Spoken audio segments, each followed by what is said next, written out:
첫 번째 강의는 건강제품 강의입니다. 우리들은 자신의 건강에 자신감이 몇 프로나 있을까요? 많은 환경 요인과 업무적 스트레스로 인해 우리도 모르게 지나치는 질병이 많습니다. 그중 현대인들의 대표적인 질병 중에 하나인 만성 퇴행성 질환과 당뇨에 대해서 강의를 해주실 빛나는 피부의 소유자 박수나 강사님을 큰 박수로 무대 위로 모시겠습니다. Looking back at all that's happened to make us who we are. It's time to share the 안녕하십니까. 방금 secret 소개받은 박순아입니다. as the journey 네, 오늘 너무 많은 분들이 와주셨네요. 네, 오늘 저의 강의 주제가 만성 퇴행성 질환과 당뇨인데요. 주변에 이런 질환들을 앓고 계신 분들 굉장히 많으실 거라고 생각되고 이런 질환들에 대해서 많이 들어보셨을 거라고 생각이 됩니다. 그래서 오늘 이 시간을 통해서 이런 만성 퇴행성 질환과 당뇨에 대한 정확한 정보를 얻어가셨으면 좋겠습니다. 네, 먼저 만성 퇴행성 질환에 대해서 알아보도록 하겠습니다. 만성 퇴행성 질환은 말 그대로 만성의 기간을 가집니다. 그래서 연령이 증가함에 따라서 신체 기능이나 대사 기능이 퇴행, 저하로 발생하는 정상이 아닌 모든 손상과 이상을 포함하는 질병입니다. 이 목록에는 만성 퇴행성 질환의 목록인데요. 한 150여 가지가 포함이 되어 있습니다. 여기에는 우리가 이제 심심찮게 주변에서 볼 수 있는 비염이라든지 두통, 그리고 알레르기 이런 질병들도 있고요. 그리고 굉장히 중대한 질환에 해당하는 암이라든지 파킨슨병 이런 것도 해당이 됩니다. 그리고 좀 특이하게 생각되는 부분이 여드름이라든지 그리고 여성의 폐경 이런 것들도 만성 퇴행성 질환이라고 이렇게 명시가 되어 있거든요. 그리고 이제 우리나라에 사망 원인 순위를 10가지를 매겨놨습니다. 여기 보면 이제 암도 있고요. 그리고 심혈관 질환, 뇌혈관 질환, 그리고 당뇨병, 고혈압성 질환 이런 질환들이 있는데 이 모든 질환들이 전부 다 만성 퇴행성 질환에 해당이 됩니다. 네, 그 중에서도 오늘은 당뇨병에 대해서 한번 알아보도록 하겠습니다. 당뇨병은요, 우리 국민들 중에서 우리 국민들 10명 중에서 1명이 당뇨병 환자라고 합니다. 그리고 그 당뇨병 환자 10명 중에서 3명은 자신이 당뇨병인지 모릅니다. 그리고 당뇨 환자 중 5명 중 2명은 당뇨약이나 인슐린 주사를 투여하지 않고 있습니다. 그리고 당뇨 환자 10명 중 7명은 혈당이 잘 조절되지 않고 있습니다. 그래서 당뇨병은 굉장히 심각한 질환에 해당이 되고요. 여기 계신 분들 중에서도 내 몸이 당뇨인데 자신이 당뇨인지 모르시는 분들이 계실 수도 있어요. 그러면 당뇨병에 대해서 알아보도록 하겠습니다. 당뇨의 당은 달다라는 뜻입니다. 그리고 뇨는 소변이라는 뜻이고요. 그래서 당뇨병이라 하면 소변이 단 거예요. 소변이 왜 달까요? 당뇨병은 탄수화물 대사랑 굉장히 밀접한 관계가 있습니다.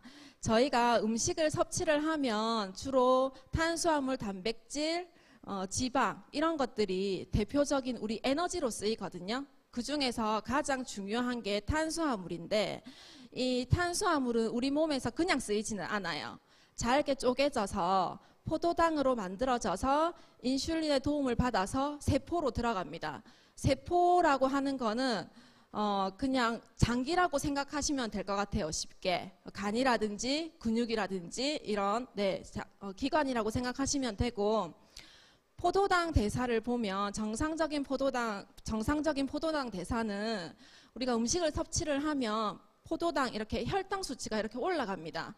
그런데 이제 계속 올라가면 안 되잖아요. 그래서 췌장이라고 하는 기관에서 인슐린을 분비를 해줍니다. 이 인슐린이 혈당을 낮춰주는 거예요. 그래서 이런 과정들이 순환이 되어야 되는데 이렇게 순환되지 않고 포도당, 즉 혈당이 계속 이렇게 상승하는 질환을 당뇨병이라고 합니다.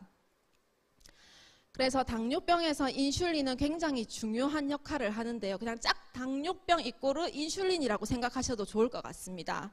그래서 당뇨병은 인슐린은 혈당을 낮춰주고 그리고 세포 안에서 포도당이 세포 속으로 들어갈 수 있도록 혈액에 이렇게 둥둥 떠 있지 않고 포도당이 세포 안에 들어갈 수 있도록 해주는 역할을 하는 것이 인슐린입니다. 그런데 인슐린이 이렇게 제대로 작동을 하지 않으면 인슐린 저항성이 있다 또는 인슐린 저항성이 크다 이렇게 표현을 하고는 합니다.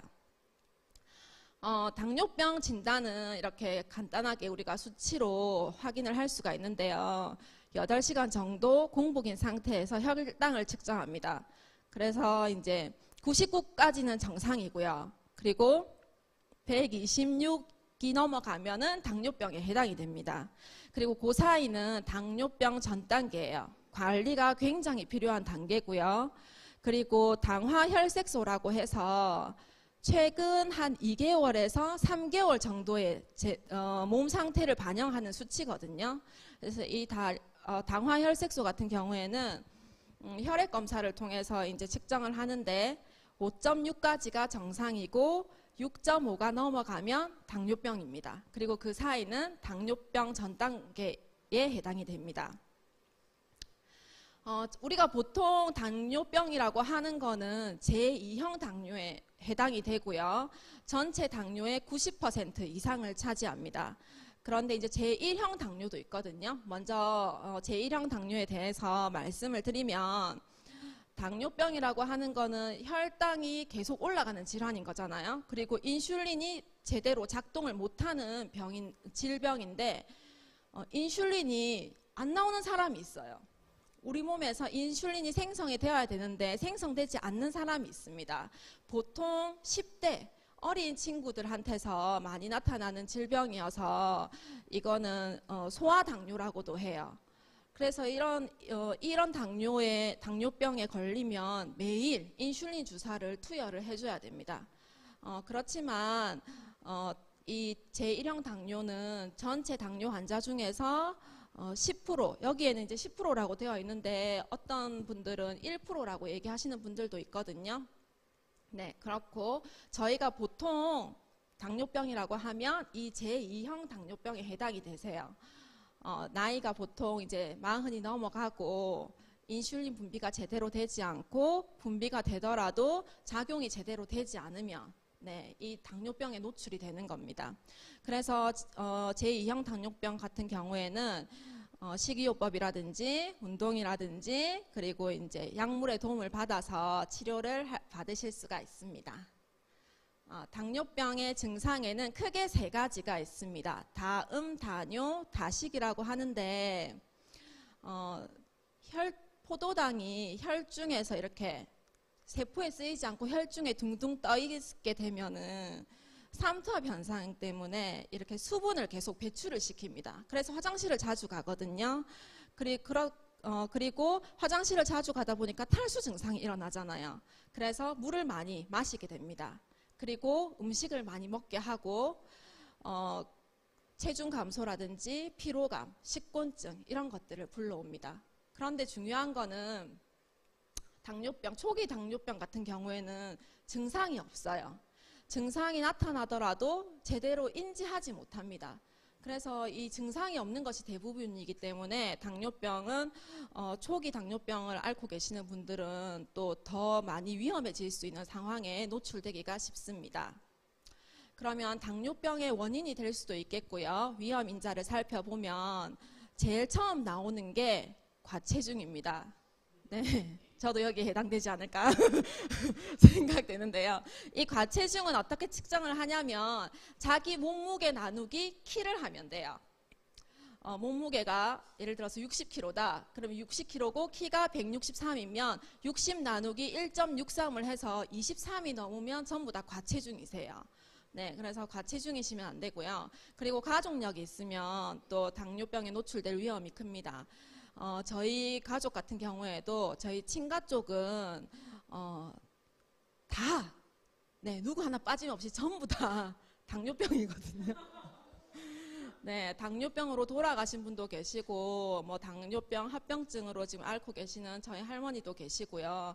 이렇게 부모님이나 형제 자매가 당뇨병이면 제가 본인이 당뇨병에 걸릴 확률이 매우 높습니다.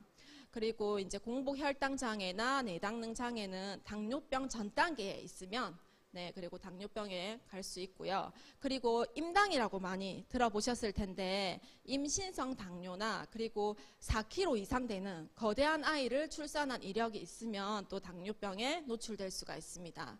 그리고 고혈압, 심혈관 질환도 마찬가지고요. 그리고 좋은 콜레스테롤인 HDL 콜레스테롤 수치가 낮거나 그리고 우리 몸에 안 좋은 중성지방 수치가 높으면 당뇨병에 걸릴 수가 있고 인슐린이 제대로 작동하지 않는 인슐린 저항성이 있거나 저도 여기 해당이 되는데 다낭성 난소 증후군을 가지고 있으면 여성분들 요즘에 되게 많이 있거든요. 다낭성 난소 증후군을 있으면 또 당뇨병에 또 노출이 될 확률이 매우 높습니다. 그런데 당뇨는 당뇨 자체로 문제가 된다기보다는 당뇨 합병증이 훨씬 더 무섭습니다. 왜냐하면 당뇨는 대부분 혈관 관련 문제를 야기하기 때문입니다. 이게 포도당이 기관에서 장기에서 쓰이지 않고 혈중에 이렇게 둥둥 떠다니면 혈관벽을 두껍게 만들거든요. 그러다 보면은 혈관이 좁아지겠죠. 네, 장시간 이런 현상들이 계속 반복적으로 나타나게 되면 혈관 관련 질환들에 노출되기가 굉장히 쉽습니다. 여기 사진에서 보시면 뇌부터 발까지 네, 우리의 뭐 피부, 눈, 위, 그리고 심장, 간, 생식기관, 신장, 발 네, 이런 모든 부분에서 합병증이 나타날 수가 있습니다. 그러면 이러한 당뇨병에 걸린 분들은 완치를 할 수 있을까요? 안타깝게도 완치를 하실 수 없습니다. 그렇지만 약을 쓰지 않을 정도까지 호전은 가능하세요. 그래서 당뇨병 같은 경우는 평생 우리가 관리해야 되는 질병이라고 하거든요. 그리고 당뇨병에 걸리지 않으신 분들도 당뇨병 전 단계에 있으신 분들도 예방도 가능하세요. 그러면 당뇨병을 예방하고 관리하는 네, 생활 수칙을 한번 살펴보도록 하겠습니다. 사실은 다 우리가 아는 겁니다. 네, 적정한 체중, 적정한 허리둘레를 유지하는 거고, 두 번째 규칙적인 운동, 그리고 세 번째 균형 잡힌 식단, 그리고 좋은 생활 습관, 수면 습관도 굉장히 중요하고 스트레스를 관리하는 것도 굉장히 중요합니다. 그리고 정기적인 검진을 통해서 30세가 넘어갔으면 정기적인 검진을 통해서 나에게 당뇨병 위험 인자가 있는지 없는지 네, 검토해 볼 필요가 있습니다. 네, 사진 다 찍으셨나요? 네. 그러면 이제는 당뇨병에 도움이 되는 영양소와 저희 유산화 제품을 소개를 해드릴 텐데요. 제가 유산화 제품을 이렇게 추렸거든요. 당뇨병에 도움이 되는 거 한 16가지가 되더라고요. 너무 많잖아요. 그쵸? 그래서 꼭 이것만은 꼭 먹어야 된다 하는 6가지 제품을 함께 소개를 해드리도록 하겠습니다. 먼저 당뇨병에 도움이 되는 미네랄에는 크롬, 아연, 망간, 마그네슘이 있습니다. 크롬이나 망간 같은 경우에는 굉장히 고가의 영양소예요. 그래서 약국에 가면 이 단품들도 굉장히 고가에 판매가 되고 있습니다.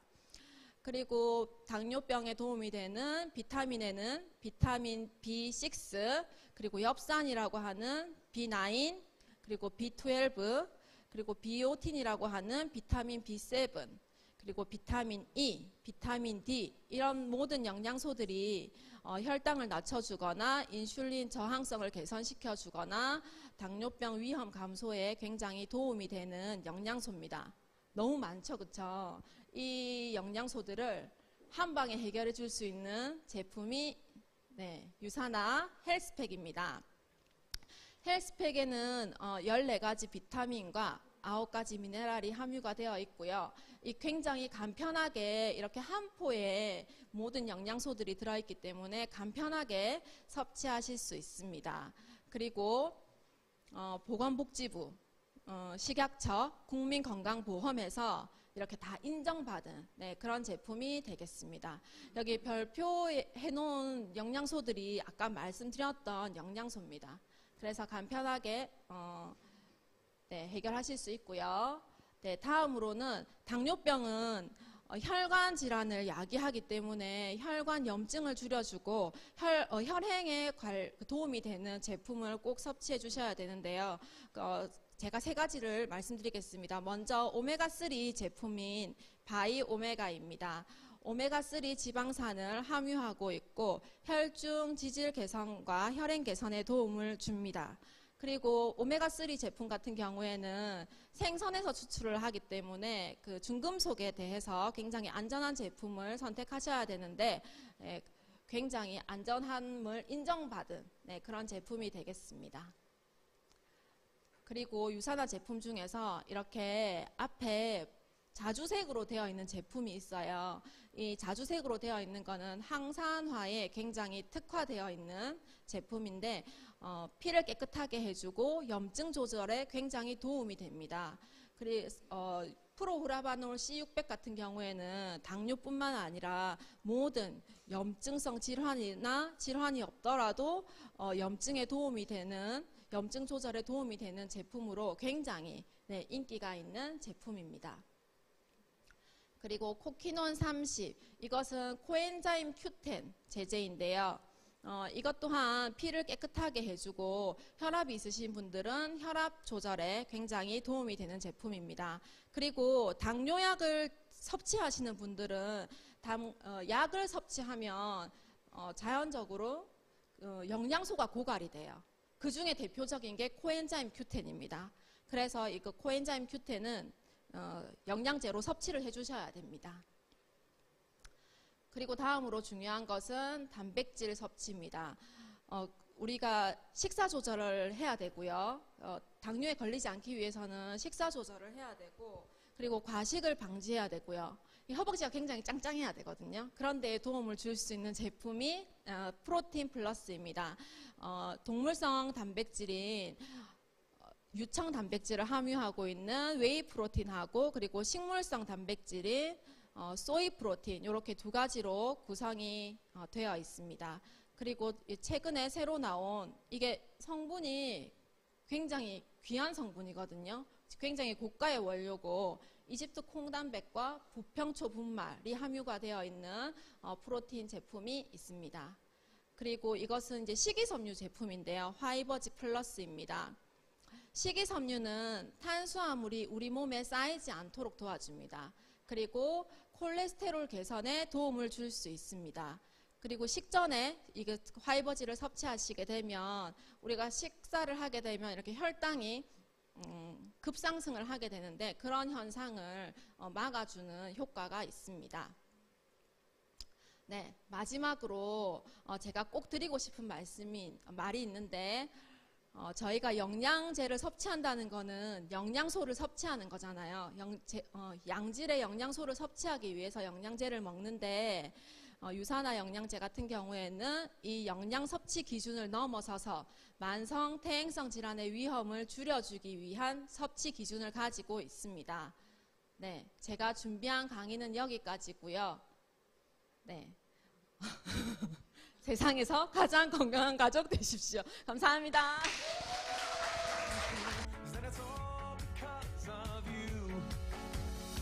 알찬 강의를 해주신 박순아 강사님께 다시 한번 큰 박수 부탁드립니다.